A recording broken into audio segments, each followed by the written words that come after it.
అంటే వాళ్ళ వల్ల ట్రాఫిక్ మొత్తం జామ్ అయిపోతుంది. మళ్ళీ ఆ తర్వాత అడిగితే 353 కేసు, గట్టిగా మాట్లాడితే దూకుడు, కొట్టుడు. అది జర్నలిస్ట్ అవ్వు, లాయర్ అవ్వు, పోలీసు ఎవ్వలేనవ్వు, కాకి బట్టలు ఉన్నాయి కదా. అంటే మీకే వర్తిస్తుందా? ప్రజలకు ఏ హక్కు ఉండదా? అడిగే హక్కు ఉండదా? మరి ఈ ప్రజలకు ఎక్కడ న్యాయం జరుగుతుంది? మిమ్మల్ని ప్రశ్నిస్తే 353, మిమ్మల్ని అడిగితే 353, ఆపితే న్యూసెన్స్ కింద 353.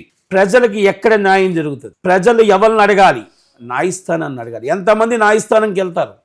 ఎంతమంది పనులు ఆపుకొని న్యాయస్థానంలో కూర్చొని అయ్యా మాకు అన్యాయం జరిగిందని చెప్తారు? దాన్ని అరికట్టవలసింది ఐపీఎస్, అరికట్టవలసింది ఐఏఎస్, అరికట్టవలసింది నాయకులు, రాజకీయ నాయకులు.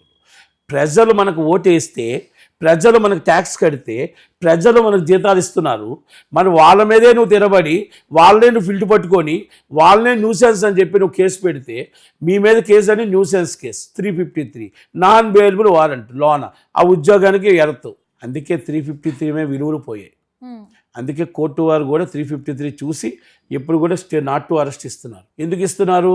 ప్రతిదానికి 353 పెడుతున్నారు. మీరు కొన్ని చట్టాలకి విలువలు ఉన్నాయి, కొన్ని చట్టాలకు వాల్యూస్ ఉన్నాయి. ఒక డ్యూటీలో ఉన్న ఆఫీసర్ మీద మనం చేసుకున్నా, ఒక డ్యూటీలో ఉన్న ఆఫీసర్ మీద మనం వాళ్ళకి అడ్డు వచ్చినా, వాళ్ళ పనులు మనం ఆటంకం కలిగినా ఇలాంటి పెట్టాలి. దగ్గుతే 353, తుమ్మితే 353.